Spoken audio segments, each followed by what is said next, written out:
Supercrack Estrella presenta. Contenedor capaz de retener antimateria para secuestrar demonios. No existen los extraterrestres, existe lo paranormal, existe un mundo de materia donde estamos nosotros, y otro mundo de antimateria espiritual donde están encerrados los demonios, desde el mundo de la antimateria, también llamado antimundo, donde se encuentran encerrados estos demonios, nos parasitan en el mundo 3D, de la materia. Estas entidades parasitarias, crean en nuestras mentes mediante los sonidos e imágenes de la antimateria su creación en nuestro mundo de materia, así trabajan los demonios del antimundo.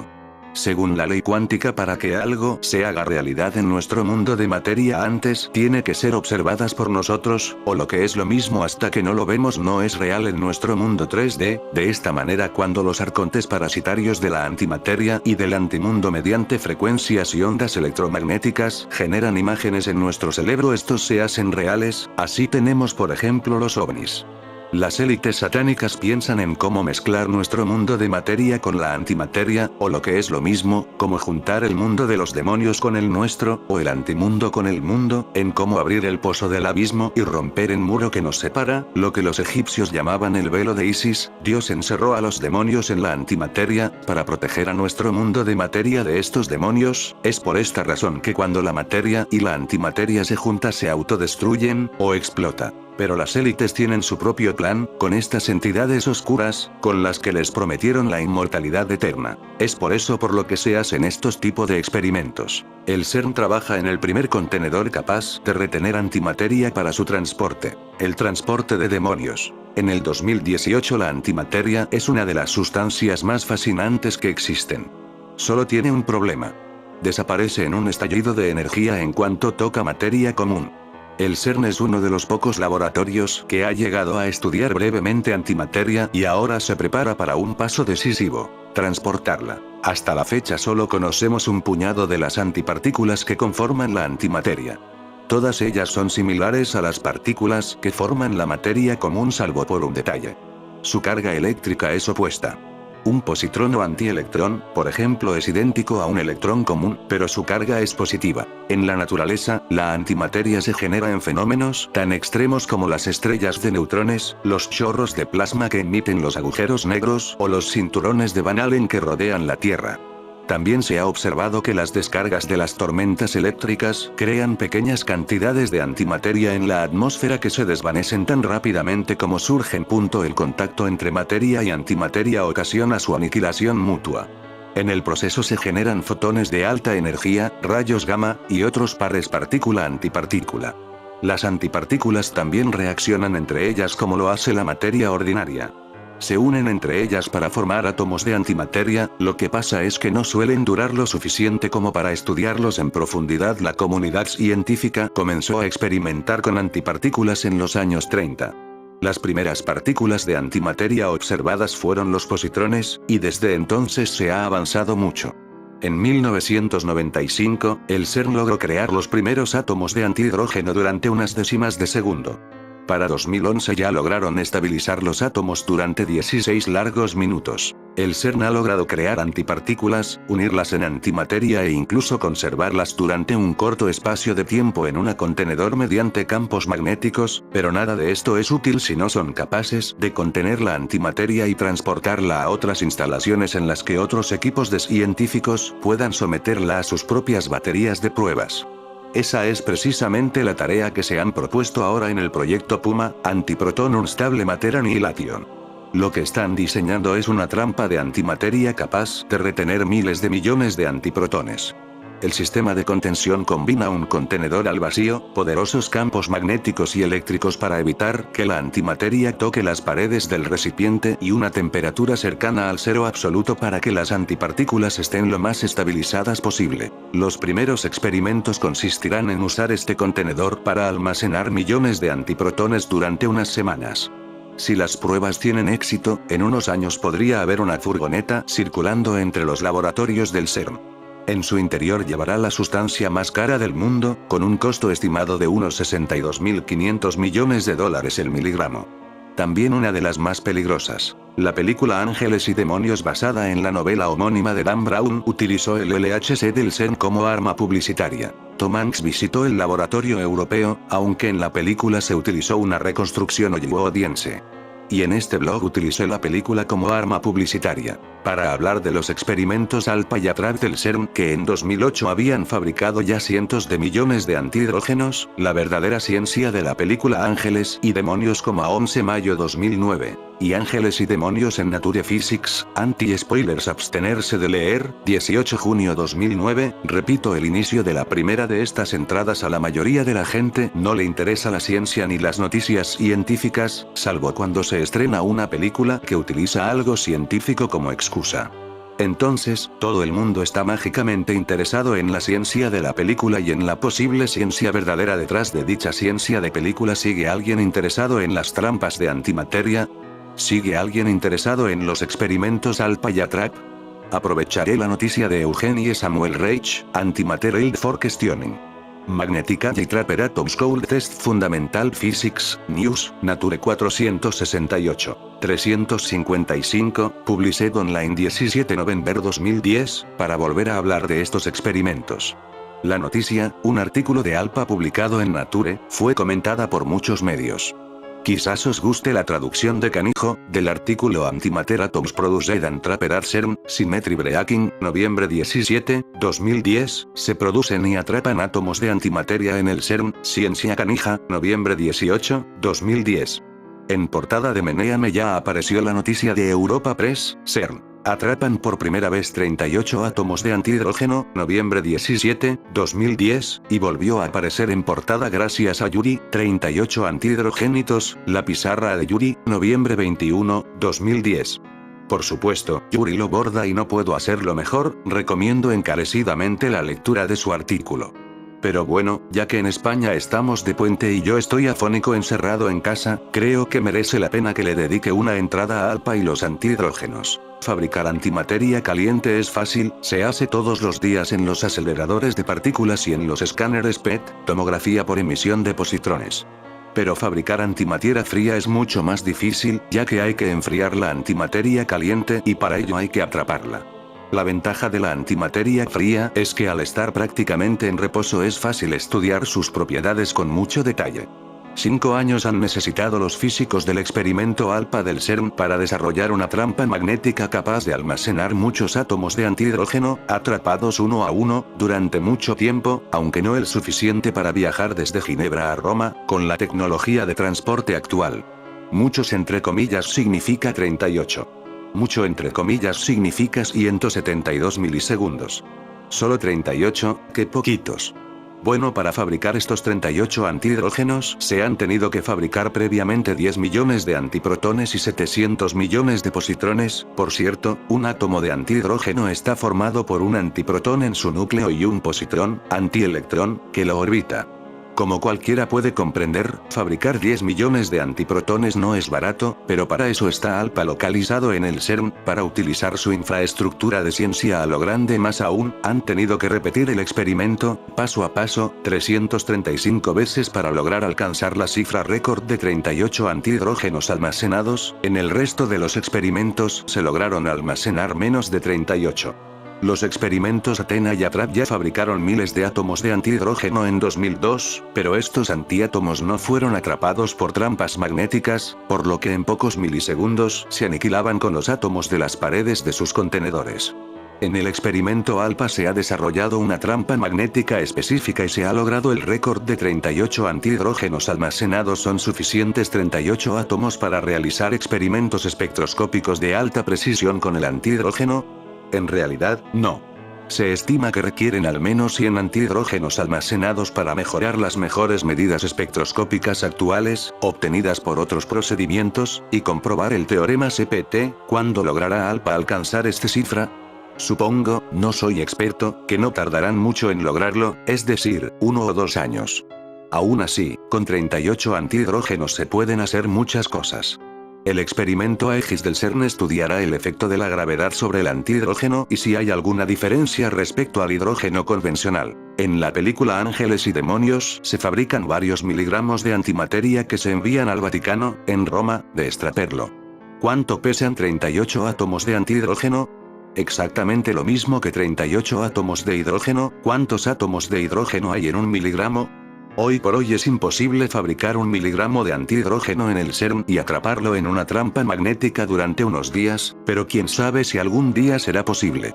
Salomón fue el primero en llevar esto a cabo. Cuenta el Grimorio anónimo del siglo XVII, la llave menor de Salomón o Lemegeton Clavícula Salomonis, que el rey Salomón, gran conocedor de la magia y del mundo espiritual, invocó y encerró a nada menos que 72 demonios de alta graduación en una vasija de bronce que selló con símbolos cabalísticos, obligándoles a trabajar para él.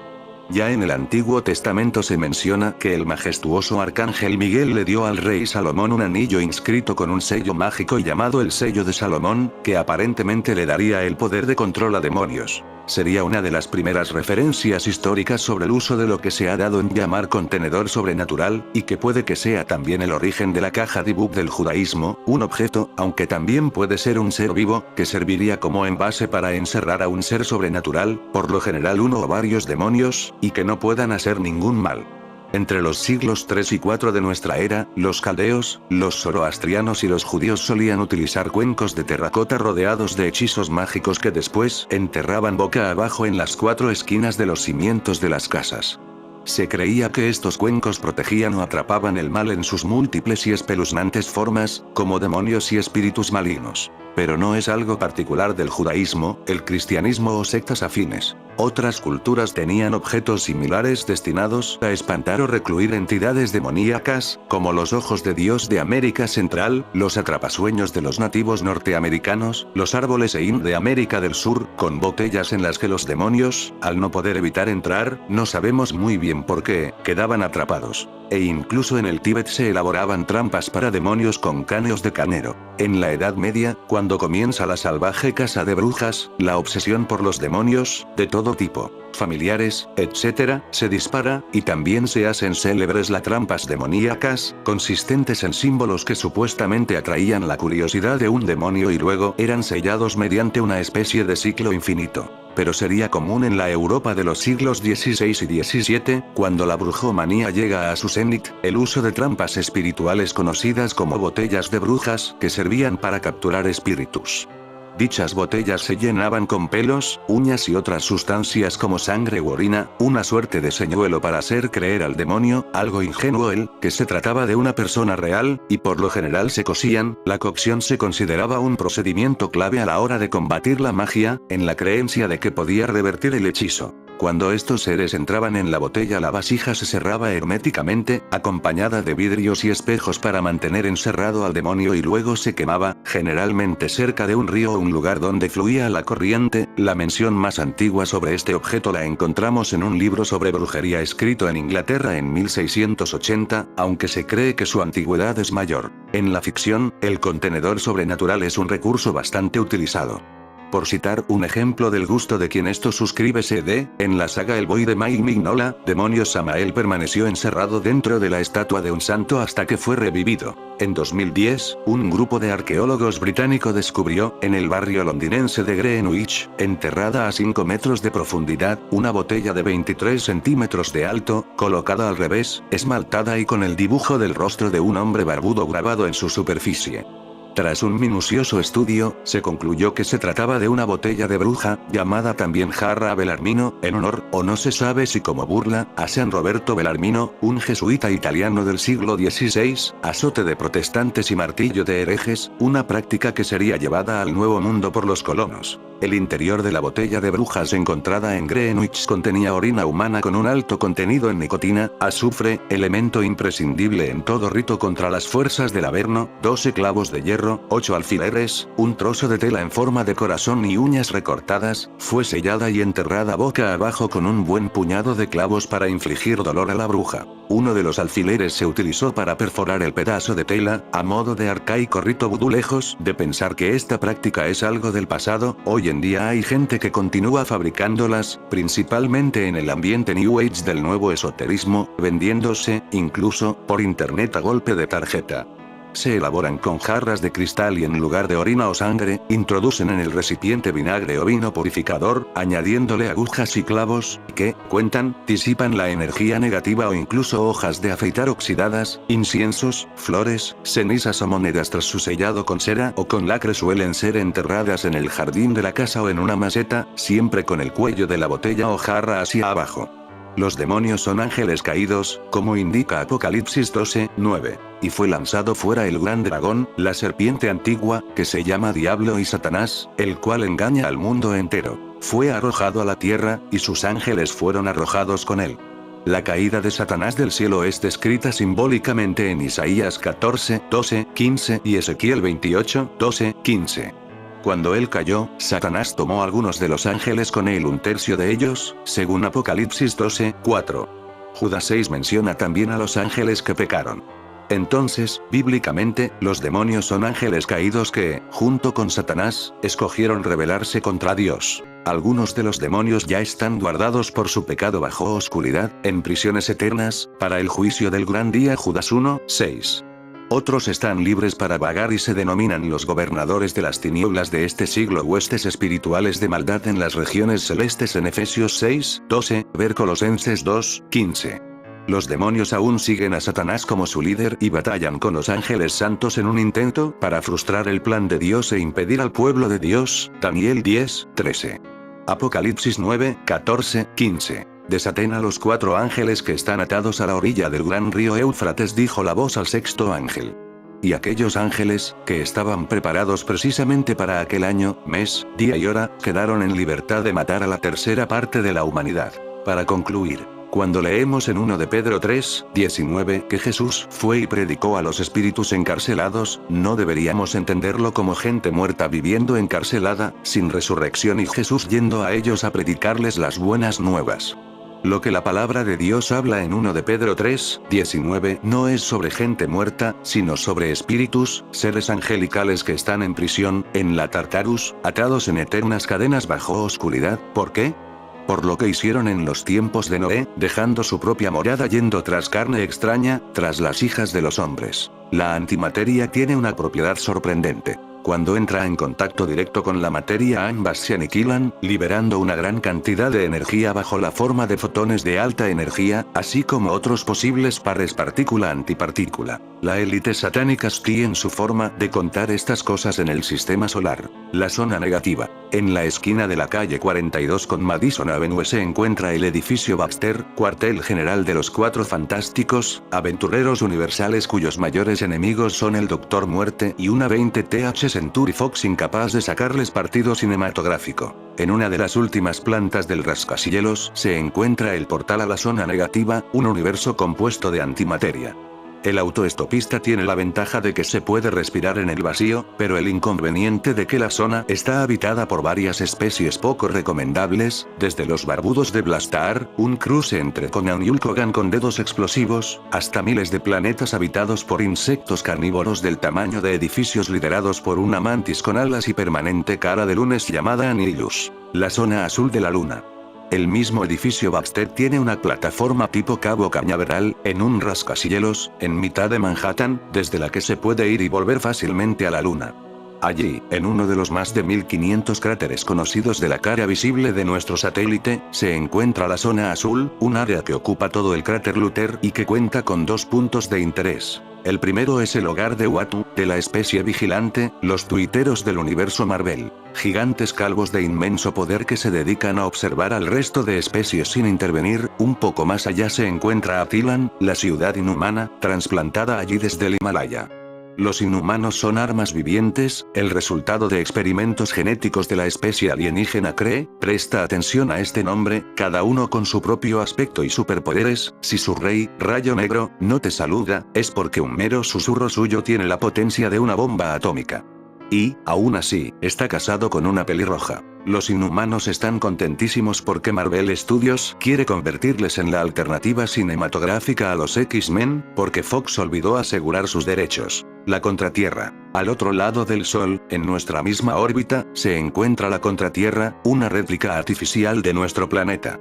El planeta destaca por ser el origen de Adam Warlock, una especie de mesías alien, y al que los guardianes de la galaxia cinematográficos han dejado fuera por Brasas y por Mago. También como base temporal del Escuadrón Supremo, que en Marvel servían para contestar a la pregunta de quién ganaría, la Liga de la Justicia de DC o los Vengadores. La Contratierra es un producto de los 70, con una densidad de población inferior a Soria y menos atractivo turístico todavía.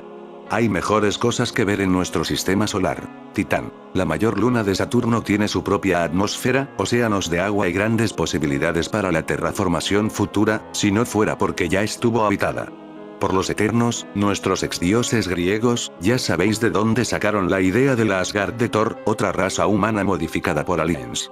Y que terminaron engendrando a su propio Hitler. Thanos, el titán loco, que busca reunir todos los objetos cósmicos que vamos viendo en las pelis para resucitar el guantelete del infinito, el arma definitiva marvelita. ¿Para qué?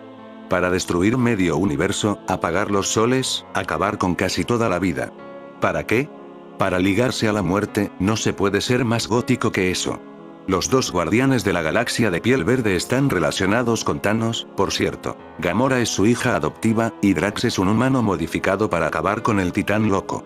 Y sí, el universo Marvel es un culebrón. En la Vía Láctea y alrededores. Xandar. Ya en otros sistemas solares encontramos una de las joyas de la galaxia, Xandar, la primera civilización gobernada por una IA, la Mundo Mente. Pero el planeta es sobre todo célebre por albergar a los Nova Corps, los policías de la galaxia, que seleccionan a los mejores reclutas de cada planeta para entregarles la fuerza nova y que apatrullen el universo. Su mejor agente fue un terrícola, Richard Rider. ¿Que todo esto suena demasiado a otra franquicia? Ajá. Si en el tráiler de los Guardianes de la Galaxia los Nova Corps parecen más funcionarios que Superpolices, porque en los cómics puedes plagiar tranquilamente a Linterna Verde, pero imaginamos que Disney no quiere un supermarrón con Warner, a la barra Creelar, los equivalentes planetarios a Madrid y Barcelona del Imperio Cree. Los Cree son la superpotencia galáctica del universo Marvel, alienígenas humanoides, de piel azul y piel blanca, liderados por la inteligencia suprema, un cruce entre Skynet y un plato de gelatina verde. Expansionistas, xenófobos, espartanos del espacio, una joyita de especie. Son los responsables de la mitad de los experimentos genéticos con humanos desde tiempos de los dinosaurios, y, aparte de supernaves, cuentan con un ejército de robots gigantes, que siempre da puntos de turismo, y con un cuerpo judicial al juez Dredd, compuesto por supertipos con mala uva. Uno de sus fiscales, Ronan el Acusador, es el villano principal de los Guardianes de la Galaxia. Antimatter y la Dama de Elche. Sinopsis. Una estudiante de doctorado en filosofía de Oxford llamada Anna, es incapaz de crear nuevos recuerdos tras haberse expuesto a un experimento cuyo objetivo fue crear un agujero de gusano y viajar a través de él. La trama se desenvuelve mientras Anna trata de comprender su situación y descubrir quién se encuentra detrás de los horrores que acechan su existencia. Hay géneros que brillan con luz propia cuanto más cerca de la escena independiente están. Resulta curioso que el terror o la ciencia ficción sean tan sensacionales cuando toda la apuesta se basa en lo original de la idea. No es necesario grandes presupuestos para que la cosa luzca, lo que vuelve a quedar de manifiesto con Antimatter, un filme llamado a dar mucho que hablar en los próximos tiempos. Una estudiante de doctorado en filosofía de Oxford llamada Anna, es incapaz de crear nuevos recuerdos tras haberse expuesto a un experimento cuyo objetivo fue crear un agujero de gusano y viajar a través de él. La trama se desenvuelve mientras Anna trata de comprender su situación y descubrir quién se encuentra detrás de los horrores que acechan su existencia. Con ese argumento, el director británico Keir Burrows escribe y dirige una cinta de esas que nos encantan, al más puro estilo Ex Machina o Moon. El filme ya ha conseguido seducir a la prensa especializada americana. De hecho, este mismo viernes se planta en las carteleras con la firme intención de confirmar los buenos augurios que podrían hacer de ella un trabajo de culto instantáneo. Durante los últimos años, la escultura de la Dama de Elche ha generado mucha polémica dentro de los investigadores y teóricos. Especialmente por su casco, el cual podría estar relacionado con una antigua civilización perdida e, incluso, con seres de otros mundos. Una de las esculturas más imponentes que se encuentran en España, se descubrió en el yacimiento arqueológico de la Alcudia, en Elche. Los expertos aún no saben si la Dama de Elche es una imponente reina o una poderosa sacerdotisa, lo que ha generado cierto debate entre teóricos e investigadores. Sin embargo, varias hipótesis sugieren que esta enigmática mujer puede ser, en realidad, miembro de una antigua civilización extinta, e incluso, estar relacionada con extraterrestres. El busto policromado fue tallado en una piedra caliza porosa de 56 centímetros de alto, 45 de ancho y 37 de profundidad. Además, pesa 65 kilos. Se descubrió gracias a un trabajador rural, que limpiaba una zona de siembra en la finca La Alcudia, en Elche. Los expertos creen que la escultura proviene del siglo IV a.C., confirmando así la existencia de una extinta cultura ibérica. Lo que más ha sorprendido a los arqueólogos es el muy buen estado en el que se encuentra la escultura, en comparación a otros de la región. Esto ha generado que muchos teóricos sugieran que el busto fue descontextualizado, en pocas palabras, que fue retirado de algún lugar y colocado en donde se encontró deliberadamente. De esta forma, pudo haber sido protegido o ocultado de una manera que nadie pudiera encontrarlo. O si lo hacían, que su significado no fuera claro. El busto es de una mujer con rasgos perfilados, perfectamente vestida con 3 prendas llamativas: una túnica, un vestido y una capa abierta. Además tenía rastros de pintura al momento de su hallazgo, lo que quiere decir que sus creadores, muy posiblemente, la pintaron. Pero, sin duda, lo más sorprendente de la escultura son los grandes rollos que enmarcan su rostro, estos parecieran ser alguna especie de peinado o trenzado. Además, tiene pendientes que van hasta sus hombros y un collar en su cuello. Aunque, es posible, que sean parte de una única pieza que la mujer lleva sobre su cabeza. Alguna especie de casco extraño. De origen desconocido. El origen de la dama de Elche continúa generando conflictos dentro de la comunidad científica. Los arqueólogos no entran en un consenso y el nacimiento de teorías no ayuda en lo absoluto. La hipótesis más aceptada por el momento es que la escultura es ibérica. Podría ser la representación de una reina muy influyente, debido a las decoraciones que tenía. Otros investigadores sugieren que se trató de una sacerdotisa o diosa desconocida, quizás vinculada a la cultura vasca. También se ha hecho referencia a la diosa de Cartago, Tanit, mejor conocida por sus poderes sobre la luna, el sol y las estrellas. Recomendado. La Gran Pirámide de Giza. Planos de una tecnología antigua, pero algunos investigadores han dicho que es posible que, lo que lleva la dama de Elche, no es un peinado, sino en realidad un casco. Al no poder ver los detalles en pintura en la actualidad, no se puede apreciar realmente qué es. Los teóricos convencionales sugieren que se trata de un peinado, pues sería lo normal. El problema es que no queda claro y algunos detalles sugieren que es parte del objeto que tiene sobre su cabeza. ¿Qué significaría esa pieza tan extraña? Ninguna cultura de la zona fue conocida por usar elementos tan extravagantes en su vestimenta. Por ende, la dama de Elche no descendería de ninguno de los pueblos conocidos. Podría ser descendiente de la Atlántida. Recordemos que, según los datos del filósofo griego, Platón, este antiguo continente se encontraba en esa región de la península ibérica. Además, su casco tecnológico reflejaría una sociedad avanzada. Actualmente, el busto está en Madrid.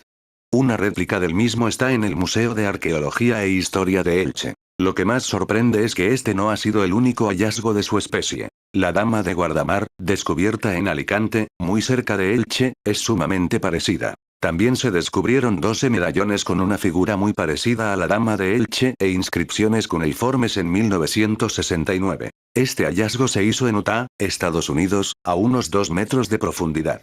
Hasta la fecha, estos medallones son unos de los descubrimientos arqueológicos más enigmáticos de Estados Unidos. ¿Quién era la dama de Elche? Nadie lo sabe, y posiblemente, pasen muchos años antes saberlo, si es que algún día lo hacemos. Lo único seguro es que probablemente, no perteneció a ninguna civilización conocida por el hombre en la actualidad. De ser ese el caso, ¿quién dejó el busto en ese lugar? En fin, amigos de Supercrack Estrella, si el video te gustó, pulgar arriba.